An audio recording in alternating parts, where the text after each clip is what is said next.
This is why barefoot shoe studies are wrong. So a lot of barefoot shoe studies come out saying barefoot shoes are actually really harmful for your feet. And this is just simply because people transition to them quickly.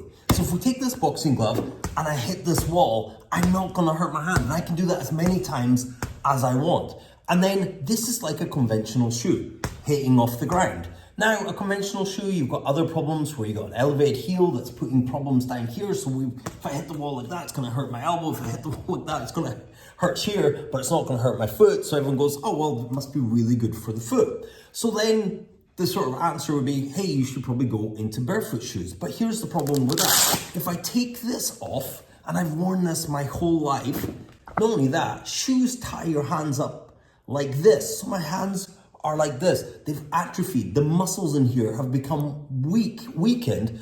And then you're asking me to hit a wall. Of course I'm gonna break my hand. It's gonna be really painful. So what we want to do is we want to take off the restriction and we want to start really softly and building up that resistance, just like a kung fu person would punch sand to build up their fist.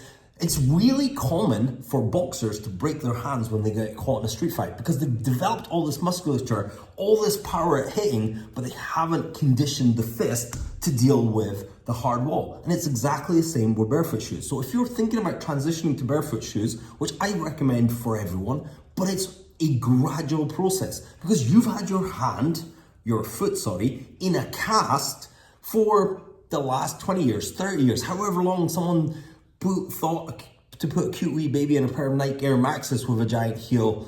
When babies themselves, if you just left them to be barefoot, they would have these spread out toes. They would be able to land on the ground with nice and cushioning. You've also got this thing called triple extension where your ankle, your knee, and your hip would bend like a giant spring to absorb the ground, and then you develop that. But what happens is we get a different gait where we land like this, slam the heel, connected, and somewhere along this chain is gonna get sore. And if it's not along this chain, it will be in the lower back.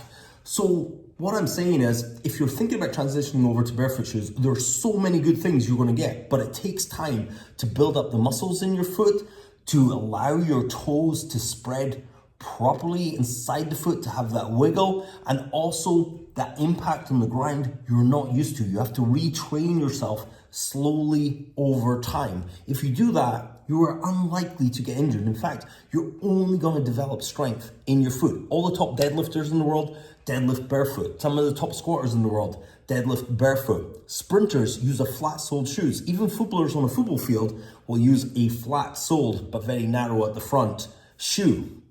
We're looking to develop back into a range. Could you imagine if you went through life with your hand like this and then someone asked you to grab something? Your hand would be so weak at opening this way. It just wouldn't happen. So we wouldn't tie ourselves up and we wouldn't put our hands in the boxing glove, hit a wall, and then expect it to be as good as if we'd been practicing hitting a wall with our bare fists.